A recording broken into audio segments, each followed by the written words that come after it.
How can black folks in this society feel that they have any role whatsoever when the system can essentially allow this type of beating to go before a national television audience and the rights are not vindicated? The system essentially says, we do not care. Angry people expressed their opinions on the Rodney King verdicts. Good morning, I'm Bob Cain. And I'm Donna Kelley. Welcome to Morning News. Does the U.S. justice system work for all Americans? Our guest will take your calls on the legal aspects of the King case. Also ahead, fewer fires burn in Los Angeles, but the death toll in the rioting stands now at 29. And federal troops may be sent in to help National Guardsmen and police restore order. Los Angeles Mayor Tom Bradley says what must be done will be done.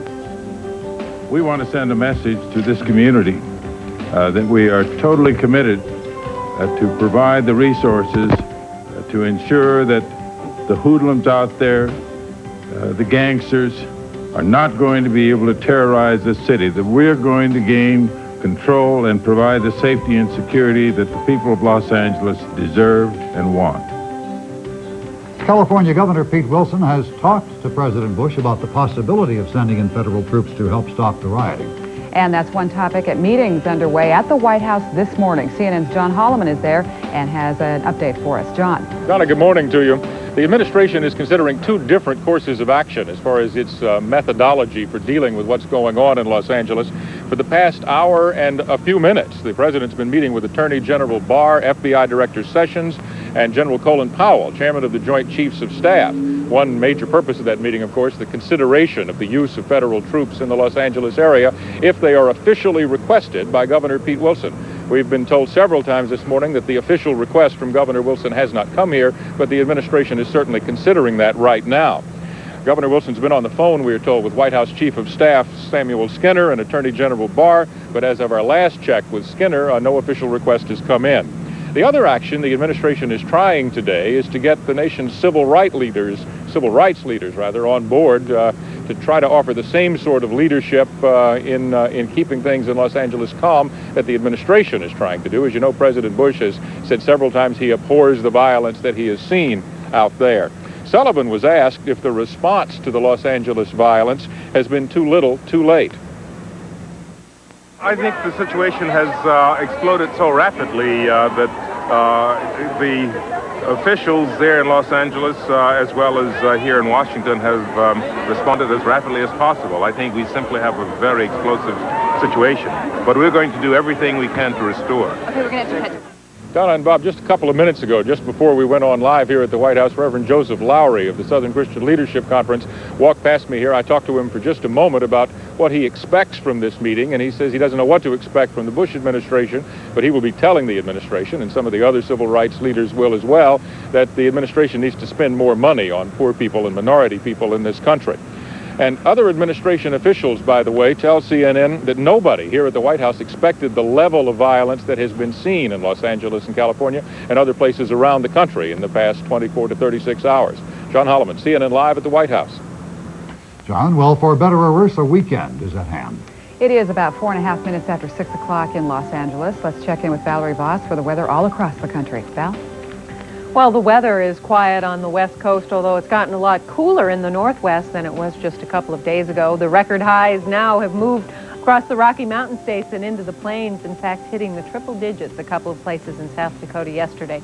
But only momentarily. This strong storm that you see moving through south-central Canada and the north-central U.S. is going to swing some cooler air into the region, producing some thunderstorms around the Great Lakes today and perhaps some storms for the Kentucky Derby tomorrow.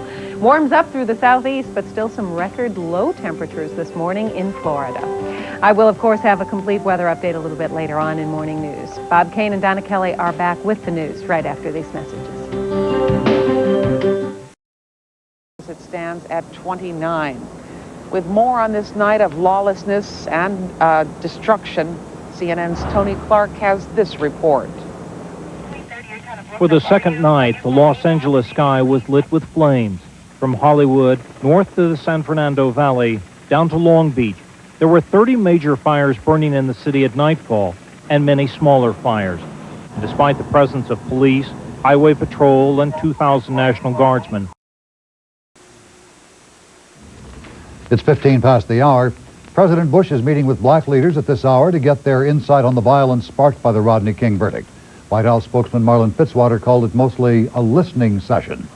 The rioting has drawn attention worldwide. In a French radio interview, for example, French President Francois Mitterrand said, "I know George Bush well. He's a generous man whose political theories are extremely conservative. American society is conservative, but economically liberal. What we're seeing now," Mitterrand said, "are the consequences of these policies." He went on, "It is first and foremost a racial conflict, and racial conflict is always linked to social factors. It's at the same time a racial as well as a social conflict." Now, the White House had no immediate reaction to Mr. Mitterrand's comments, but Marlon Fitzwater, accused Arkansas Governor Bill Clinton of politicizing the riots. He said, and we're using his words, "I notice Slippery Bill chose to treat this as a political opportunity." Clinton was quick to deny it. I just don't want to get into a political fight today. I want us to focus on Los Angeles today. I got months and months and months to fight with the president and with Marlon Fitzwater, and I'll... In a case, unless there is some substantial federal interest that has not been vindicated by a state prosecution. With this being a political season, you can be sure the Attorney General is going to find such a federal interest. However, it's not a quick process, Donna. I mean, even if the federal grand jury starts tomorrow and indicts next week, a federal trial would not begin for months and a verdict wouldn't be for some time after. So you can't look to the justice system to relieve the anger in the streets. We'll take a break here quickly, Abby, if you'll just stay with us. After this break on CNN's Morning News, Abby will be taking your phone calls. Our phone number right here, if you'd like to call with a question for him, is 404-221-0218.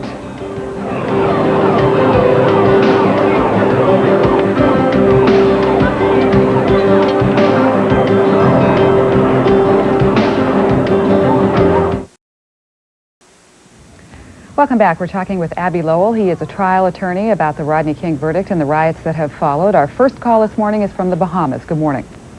Good morning. What I'm wondering about, I was listening to the Larry King show last night, and they had the juror on who just seemed to be so totally out of touch. I was wondering, was it the prosecution's fault for allowing a juror such as she, who seemed to be out of touch? Should they have screened the jurors better? Prosecution and defense both choose the jury, don't they, Abby? Well, there's a misnomer there, Donna. You don't choose a jury, you pick the people that you don't want on the jury. You don't have a chance to say to the court, I would like number 16, number 27, and number 30 on the list to be my jurors. What you can say is 16 has a bias and I want him struck. The prosecution has fewer strikes than the defense. And so, given that kind of community, which is a more homogeneous, more suburban, and more white community, the prosecution did not have a lot to choose from. I believe our next caller is from Florida. Hello. Hello. You're on the air. Yes, I wanted to say to Abby, I have seen that tape. You said that when the jurors see the tape over and over, it don't have such an impact. I have seen that tape over and over, and I'm still outraged. I'm white, and I cannot believe that this has happened. That guy was beat to death. It upsets me terribly. Abby, one of the things that we talked about yesterday, though, extensively, and I think that people may be forgetting, is that most people have not seen the whole full 81-second tape. That's right, Donna, but I think the caller's point is well taken. I mean, but you still, I've seen the tape a lot of times as well, but when you start dissecting it in a courtroom, frame by frame, and you see the beginning part where the defense is pointing out the furtive gestures, the aggressive actions, again, in and of itself, that's not enough, but remember, the defense played to the predisposition of this jury to want to support their local police or law enforcement in general, and that's what the tape gave them some frames to do. Georgia, would you go ahead, please? Yes. Who made the ultimate decision to move the trial from Los Angeles to Ventura County? Who was responsible for that decision? The initial move came because the defendants filed a motion for a change of venue, arguing that they could not get a fair and impartial jury in Los Angeles. The judge made that decision initially, and in fact, in this case, it went to a higher court of appeals in the California system, which vindicated that decision and ordered the case to be moved. That's how that happened. Mm-hmm. Do you think, Abby, that it was effective also, as you mentioned, the chaos of the city? Do the riots that are spreading across the country help in that and reinforce that? In a subtle way, it does, Donna. I mean, there's been a lot of conversations over the last 2 days about the racist nature of every event that was happened. There's two kinds of racism. There's the blatant kind, and then there's the more subtle kind. Now, when the defense talks about a thin blue line, meaning the police that separate the inner city from the suburbs, they're playing to that fear as well as just to the general fear of crime. Abby, we have time for one more quick call from Georgia. Hello. Well, good morning. Mr. Lowell, two comments right quick. The verdict was in due process of the law, was it not? I mean, those jurors were picked from the general populace. They were presented the facts, and based on the facts that they had, they rendered a decision. That's what the Constitution calls for, is it not? It is, and just remember, though, that the system in any one case can be manipulated by any side. A professor of law once said in one of my classes that if you take the 250 years of the jury system, there's no better one on earth. But in any one case, at any one time, it's no better and can be as arbitrary as the trial scene in Alice in Wonderland. You can manipulate the system even within due process. Trial attorney Abby Lowell, we're glad you could join us this morning. Thanks very much. Thanks, Donna. Bob? Ahead on Morning News, we will check the latest business news. Stay with us.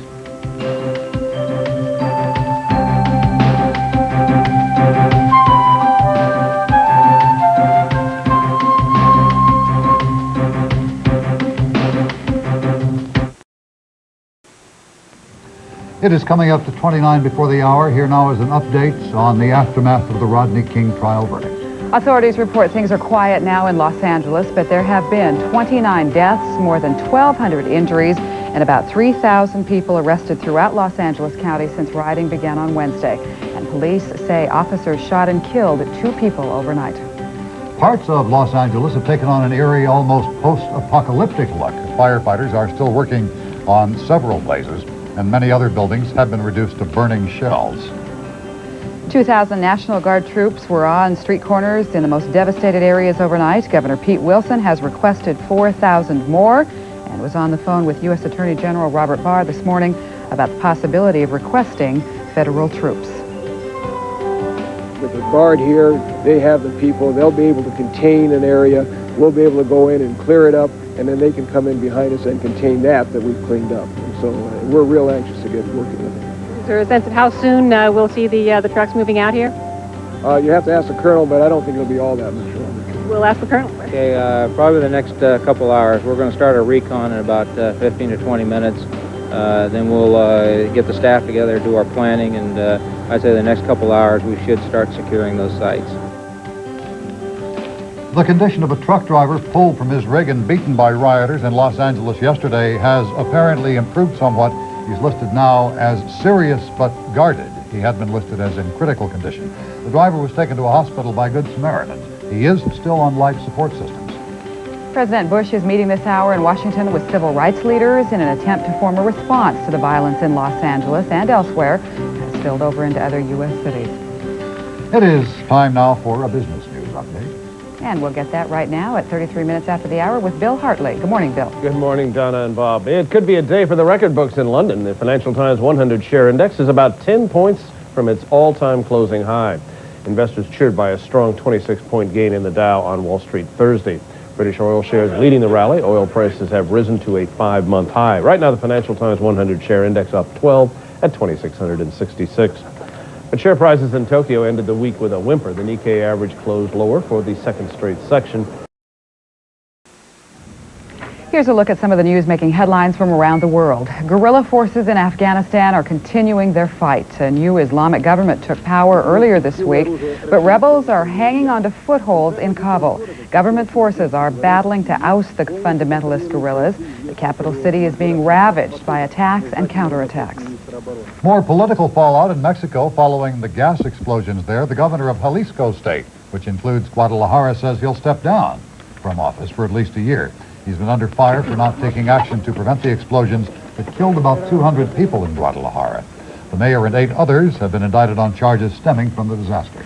In Chicago, police are not saying if they'll file criminal charges against an 87-year-old man whose car went out of control yesterday, careening into a group of school children. The children were on a field trip at O'Hare International Airport. A 9-year-old girl was killed. 12 other children were hospitalized. The elderly driver was cited for unsafe driving.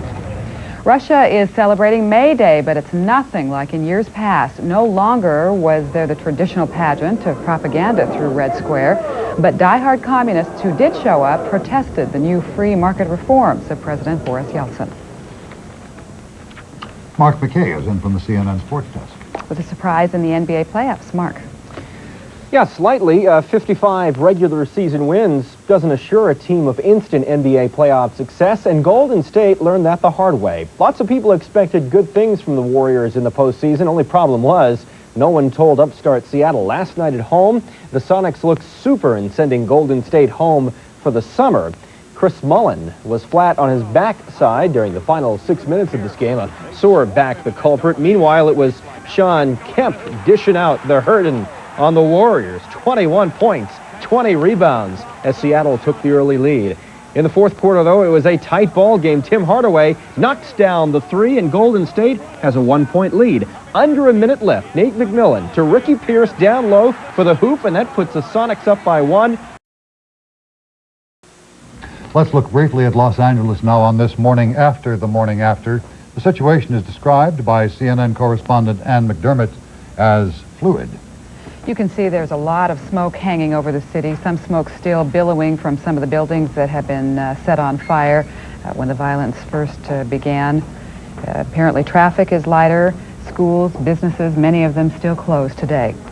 It will not apparently be anything that could be called a normal day in Los Angeles and the surrounding area.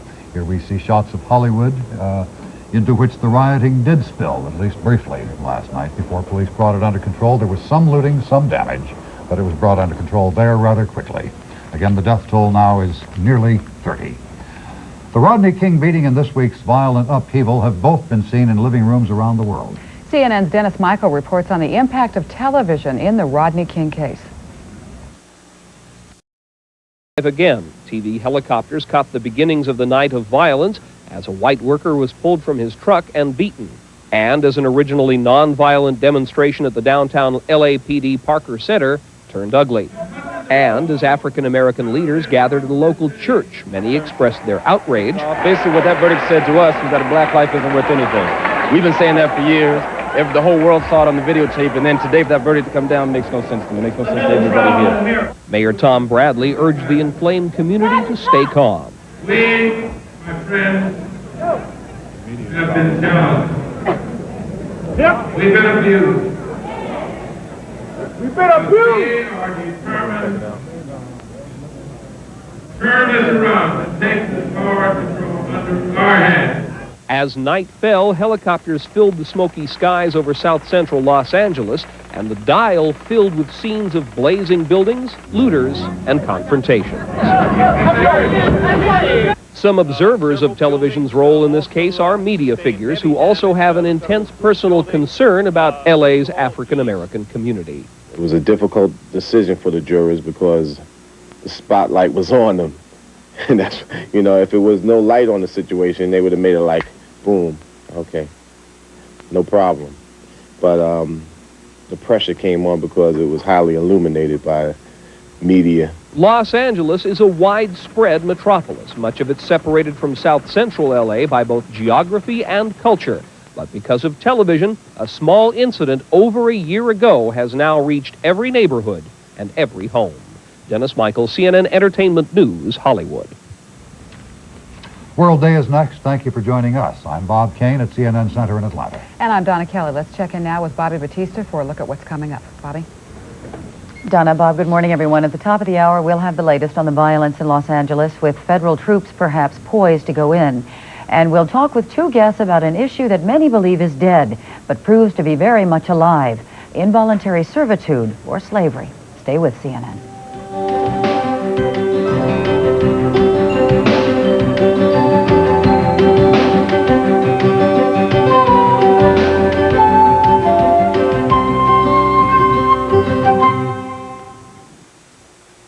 Coming up, World Day, followed by Day Watch after a word from your local cable system here on CNN.